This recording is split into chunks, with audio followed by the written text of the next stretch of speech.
Hello guys, আমি দেখাতে পারলাম না তোমাদের রান্নাটা ঠিক মতন, কিন্তু ভিডিও রান্না করে নিয়েছি, তারপর তোমাদের দেখাচ্ছি।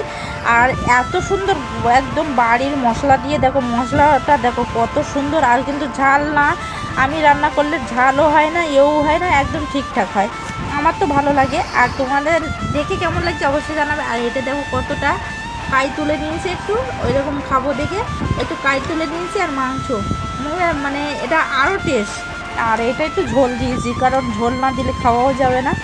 আর আলু আছে। আর এক ব্যক্তি খাওয়া হয়ে গেছে, আমার ছোট ব্যক্তি একা একা নিয়ে খেয়ে নিয়েছে। আর ছোট ব্যক্তির লেগ পিস দিতেই হবে, ওর জন্য লেগ পিস থাকতেই হবে। ওর সঙ্গে এর কি মনে হয় যে তুই লেগ পিস খাবি না, আজকে আমি খাবো। ও কিন্তু অলরেডি বলতে থাকে না আমি খাবো আমি খাবো, ওই একা একা নিয়ে কিন্তু খাওয়া হয়ে গেছে। ওর বাবা বলছে একটু ভাত নিয়ে, বলছে না আমার খাওয়া হয়ে গেছে, পেট ভরে গেছে। তা আমি বলছি ওকে তরকারি কেমন হয়েছে, বলছে অসাধারণ খেতে। তা যাই হোক, দেখো তরকারিটা দেখে কিন্তু অসাধারণ। আর গন্ধটা বেরোচ্ছে, মোমো করছে পুরো একদম আদা রসুন সব কিছু বেশি বেশি দিয়ে, বাড়িতেই বাটা মশলা দিয়ে একদম তৈরি করা হয়েছে। আর দেখো তরকারিটা, এটা দেখো, এইটা দেখলে সত্যি এতটা ভালো, এতটা ভালো।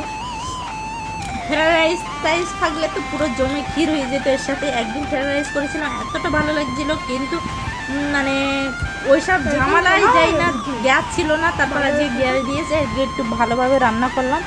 আর সত্যি বলতে এতক্ষণ একটু অন্য গল্প হচ্ছিল, বাপের বাড়ির গল্প করছিলাম, যে হচ্ছে কি একটা গল্প নিয়ে, হ্যাঁ বাবার গল্প করছিলাম। বাবা, আমার বর আমি শুয়ে থাকলে কি করে, মানে এসি বন্ধ করো, আমার ঘুম ভেঙে দিয়ে এরকম করে, এসিটা অফ করো। তাই আমার বাবার কথা মনে উঠলো যে বাবার বাড়ি গিয়েছিলাম, বাবা একদিনই ওরকম করছিল। মানে হচ্ছে কি পাখা চলছিল সামনে, আমার ছেলে তখন ছোট ছিল, তাই গিয়েছিলাম, তার পাখাটা এসে বন্ধ করে দিচ্ছে। আমি বললাম কি গো, পাখা বন্ধ করছে কেন? তো বলছে কারেন্ট পুড়ছে না, এইরকম অবস্থা। তাই আমার বাবার কথা মনে উঠলো। আর আমার বাবার বাড়িতে দোকান ছিল, এখন আর দোকানটা নেই, তার দোকান ছিল। তা বাবা আমাকে খাবার দিয়েছে নিমকি, আর একটা কি মানে বাবা এমনি ডাক্তার, গ্রাম্য ডাক্তার ছিল, এখানে এসে আবার অন্যরকম হয়েছে, একটু দোকান মানে মুদিখানার দোকান করেছিল।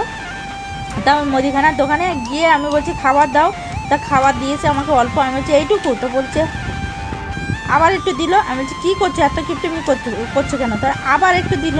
তাই এরকম বাবার সঙ্গে এরকম করছি। তা বলছে নিবি তো একটু ভালো করে বল, এইরকম অবস্থা, বুঝেছো? তাই এইসব গল্প করছিলাম।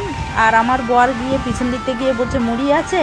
আবার আর একবার আমার বর তো বিশাল এরকি মারা, মানে প্রচণ্ড এরকি মারা। এখন ওইরকম তোমরা বুড়ো এটা ওটা বলছো, তাই মানে মানুষটার সঙ্গে মিশলে কিন্তু তোমরা বুঝতে পারবে কতটা এরকি মারতো।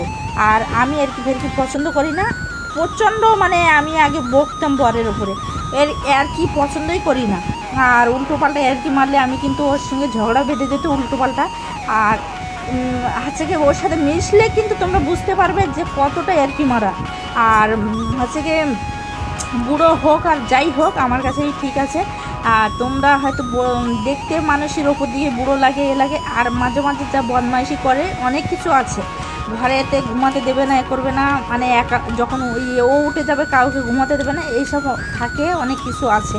আর তোমরা দেখছো বুড়ো বুড়ো বলছো, বুড়ো সত্যি বুড়ো, তা বুড়ো ভালো, যাই বলো ভালো। আর বুড়ো একটু বদমাইশি করছে, তা করুক। আর ভালো, সত্যি বলতে ভালো, তোমরা না মিশলে বুঝতে পারবে না। আর এর কি মারা অনেকটা। আর ওই বলছি না বাপের বাড়ি গিয়ে পিছন দিকতে গিয়ে আমার বাবাকে বল